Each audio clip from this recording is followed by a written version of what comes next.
My dad's voice was so thin, I barely recognized it. "Don't hang up," he whispered. Behind him, my mom was talking sharp and frantic, like a kettle left on too long. "Your sister says the bank can take the house. She says it's your fault. I don't know what I signed." Outside my apartment window, a neighbor's last leftover firework cracked somewhere down the block. It sounded like a warning shot. "Dad," I said, forcing my voice steady, "put me on speaker. And don't sign another page. Not one." He swallowed. "She's holding the papers. She won't let me read them. Your mom keeps saying, 'You abandoned us.'" Then he said the sentence that turned my stomach to ice. "They're coming tomorrow to change the locks." Have you ever felt like the invisible one in your own family? Drop a comment and let me know where you're listening from and what time it is for you. I would love to know who is part of our community today. I didn't cry. I didn't ask why. I just opened my laptop and looked at the blue light of the screen. I am 27 years old, and for a decade, I have been a logistics analyst. I deal in routes, efficiency, and cold, hard data. My family, however, deals in emotional debt. 7 days ago, on the Monday before Thanksgiving, my mother sent me a text at 7:12 in the morning. It said, "Don't come this year. We're keeping it small." Thanksgiving in the Nashville house was never small. It was a production of curated perfection. I typed back, "Small? You said everyone was coming." 3 dots danced on the screen. Then, the verdict. "This year is about your sister. Don't ruin it." No, I am sorry. No context. Just an eviction from the family table. Seconds later, my phone buzzed with a smart lock access alert. Alexis, my older sister, the golden child, had already removed my remote access to the house. I stood in my kitchen with my coffee half poured, staring at the notification. This was the moment I realized my relationship with them wasn't a bond, it was a subscription, and they had just canceled my plan because I was no longer footing the bill. I sat down and found an email I had ignored for 2 years. Out-of-state transfer final offer. It was for a branch in a city 700 miles away. I had always said no because my parents were getting older. Because Alexis was always going through something. Because I kept believing loyalty was a currency that would eventually be returned. I clicked reply.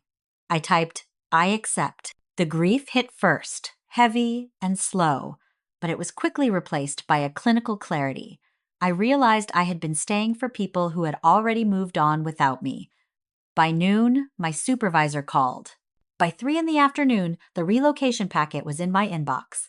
That night, I packed 2 suitcases and my winter coat. I left the framed photo of us in matching sweaters on the counter. It was a lie I didn't want to carry into my new life. I drove out before sunrise. Mile after mile, I watched the Nashville skyline disappear in my rearview mirror. I felt the invisible chain of the survivor finally snap. For years, I had lived in a prison without bars. A psychological cage built on the idea that I was the strong one who had to endure, so the weak could stay comfortable. But strength isn't about how much abuse you can take. It is about knowing when the cost of staying has exceeded the value of the connection. I was 700 miles away when my father called me in a panic about the locksmith, but I wasn't the same daughter who left a week ago. This wasn't a family crisis. It was a balance sheet, and I was about to audit every single lie they had ever told me. I sat on the cold floor of my new rental, the air smelling of fresh paint and industrial carpet. My father's panicked voice was still a hollow echo in my ear. For years, I had been the silent investor in their version of family. Whenever the foundation cracked, they looked to me to fill the gaps with my cash and my silence. I opened my digital banking history and scrolled back 3 years. I stopped at a transfer for $18,400. My father's workshop had gone quiet that winter, and my mother had called me, sobbing about how they were months behind on property taxes. She told me they were on the edge of losing the yard he loved. I didn't hesitate. I emptied my emergency fund to save their home. While I was taking overtime shifts and skipping meals to pay those taxes, Alexis was opening her 3rd luxury boutique in 3 years. Each one failed, funded by credit cards my parents helped her secure. While I was wearing hand-me-down coats and driving a sedan with a rattling engine, Alexis was posting photos of her new designer handbags and spa weekends. My mother would like those photos and tell me, "She is just trying to find herself, Hannah. You are the strong one. You do not need the spotlight." That is the trap of cruel normalization. My mother had spent decades training herself to see Alexis's failures as hard luck and my successes as obligations. She normalized the theft of my time and money because admitting her golden child was a predator would mean admitting her own failure as a mother. It was easier to treat me like a predictable resource than to treat Alexis like a criminal. By making me the easy child, she ensured I would never demand the space that Alexis occupied with her constant, expensive crises. Now, the pieces were fitting together with a sickening clinical click. The text message uninviting me from Thanksgiving wasn't about a nice holiday or keeping it small. It was a strategic clearance of legal interference. They needed me out of the state, so the responsible one would not see the stranger with the measuring wheel in the driveway or the notary sitting at the kitchen table. They needed the house empty of anyone with a functioning moral compass while Alexis performed her final act of scavengery. My compassion had been a luxury they had overdrafted for years. They thought that because I had always swallowed the injustice to keep their peace, I would keep swallowing it from 700 miles away. But they forgot one basic rule of logistics. When a supply line is blocked by corruption, you do not keep sending resources. You shut down the route and audit the loss. I pulled a yellow legal pad onto my knees. I began to list every dollar, every date, and every documented lie. My anger wasn't loud. It was quiet and analytical. This wasn't a daughter mourning her place at a dinner table anymore. It was an analyst preparing a balance sheet for a hostile takeover. I wasn't just going to stop the locksmith. I was going to dismantle the entire system of lies that kept me in the shadows. I needed an operative on the ground in Nashville, someone who didn't swallow Sarah's lies to keep the dinner table polite. I called my Aunt Rebecca, my dad's older sister. She was a woman with a spine made of iron and a memory for facts that my mother could never gaslight. Rebecca picked up on the second ring, her voice already heavy with suspicion. She told me she had seen a stranger at the house the day before Thanksgiving, a man with a measuring wheel and a tablet, a real estate appraiser. I told Rebecca I needed her to go back over there. No confrontation, just documentation. She didn't hesitate. While Sarah was in the kitchen counting heads for a family she had just fractured, Rebecca moved through the house with the quiet efficiency of a ghost. 10 minutes later, my phone buzzed in my hand. 4 images loaded on the screen, bridging the 700-mile gap between my new life and their betrayal. The first photo was a certified priority overnight folder sitting on the mahogany desk my father had built. In big, bold block letters, it was labeled Estate, Power of Attorney, Deed. The second photo turned my blood to ice. It was a notice of default from the bank, dated 3 weeks ago. My mother had signed the certified mail receipt. They had not uninvited me to keep the peace. They had uninvited me because they were liquidating the family's foundation, and they knew I was the only one who would read the fine print. The third image showed a sticky note in Alexis's hurried, entitled handwriting. Locksmith Tuesday, 9:00 a.m. It wasn't the bank coming to change the locks. It was my sister. She wasn't handling the bills. She was securing the perimeter of a house she was preparing to sell out from under her own parents. I scrolled through the photos again, my mind already calculating the legal counterstrike. Every time my mother had told me to let it go or called me the strong child, she was just preparing me to be the silent witness to my own inheritance being stolen. But the strong child doesn't just endure. The strong child defends. I called Rebecca back. "Stay there tonight," I said, my voice as cold as the frost on my new windshield. "Do not leave my father alone with them. I am calling a lawyer." I stared at the digital evidence on my laptop. The story my mother and sister had written for me was over. I was no longer the invisible daughter. I was the one who was about to stop them. I stayed on speakerphone while Aunt Rebecca drove my father to the bank. I could hear the rhythmic blinker of her car and the heavy, uneven breathing of a man who was realizing his own home was being weaponized against him. We didn't fight with emotion. We fought with data. They waited in the parking lot until exactly 9 o'clock sharp, watching the bank's digital sign flicker. The moment the security guard unlocked the main entrance, they walked through the automatic doors. I heard the soft hum of the lobby, the polite murmurs of people starting their day, ordinary life continuing while my family's foundation was turning to dust. A banker came on the line, her voice professional and detached. She asked my father a series of security questions. He answered them, his voice shaky but present. Then she said the sentence that made the final piece of the puzzle click into place. "There is an active home equity line of credit attached to your property, Mr. Harris, and the last two payments have been missed." My dad let out a sound, like air escaping a tire, a hollow, deflated gasp. I didn't open that," he whispered. Rebecca's voice was like steel. "He didn't print the documents." The printer whirred. The paper slid across the counter. $145,000. That was the total Alexis had drained to keep her boutique's failing heartbeat going. She hadn't just taken control. She had liquidated my parents' retirement and called it routine. By noon, they were sitting in an office that smelled of expensive coffee and old paper. William, a Nashville attorney who looked like he had seen this exact betrayal 100 times, didn't waste time with sympathy. He was the hammer I had hired to shatter Alexis's control. He laid it out like a checklist, because dignity returns the second someone tells you what is real. We revoked the power of attorney in writing, properly witnessed and notarized. We delivered it to the bank immediately, froze the line of credit, and required dual authorization for every cent going forward. Then William made the call. He put Alexis on speaker. She picked up on the first ring, her voice bright and calculated.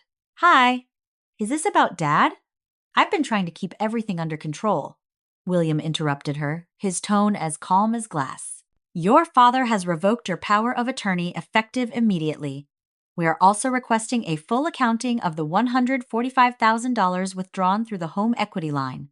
The silence on the other end was absolute. Then her tone cooled into something sharp. "You can't do that." William didn't flinch. "We already did." I finally spoke, my voice clinical. "You told me the guest list was final, Alexis. You wanted me gone because I asked questions. Now we know exactly what those questions would have uncovered." I could almost hear her facade of unity cracking over the line. She let out a small, brittle laugh. "Fine, I'll pay it back." But William wasn't done. He mandated a written repayment schedule with automatic payments and zero access to new credit in our parents' names. For the first time in my life, I wasn't the strong one carrying the weight. I was the one holding the scale, and the balance was finally shifting. While William was finalizing the repayment schedule, I sat in my quiet apartment 700 miles away, staring at a new batch of digital files Aunt Rebecca had unearthed from a locked drawer in the guest room. For a logistics analyst, data is never just a collection of numbers. It is a map of intent. My sister Alexis had spent years treating our family like a failing business she was liquidating for personal gain. But as I scrolled through the final set of photos, I realized her plan went far beyond a $145,000 theft. Tucked behind a stack of failed boutique invoices was a glossy brochure for a place called the Willow Creek Care Center. It wasn't a luxury retirement community. I pulled up the facility's state inspection records, and my stomach turned.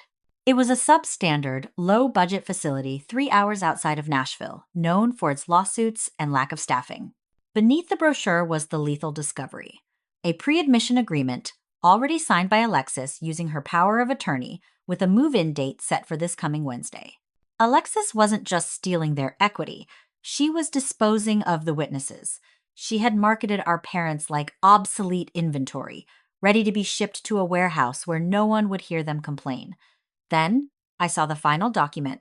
It was a sales contract with a predatory real estate developer for the Nashville house, dated 2 weeks ago. The closing was contingent on the recording of the quitclaim deed, the very deed my father had signed without reading. The locksmith wasn't coming to do maintenance. He was coming to secure the asset for the new owners. I sat there in the silence of my new city and felt the weight of a world where I had not answered my father's call. If I had stayed the strong child who kept the peace, my father would have spent Tuesday being locked out of the home he built with his own hands. By Wednesday, he and my mother would have been in the back of a car, heading toward a facility that would have erased their dignity and their history within 48 hours. The Golden Child hadn't just taken their money. She had prepared a future where they simply ceased to exist so she could have a clean balance sheet. This was no longer a family disagreement over a Thanksgiving table. It was a criminal disposal of human lives for a commission. My anger remained clinical, but my resolve was now absolute. Alexis had spent years making me invisible, but I was about to become the only thing she could see. I arrived at the Nashville house at 8:55 on Tuesday morning.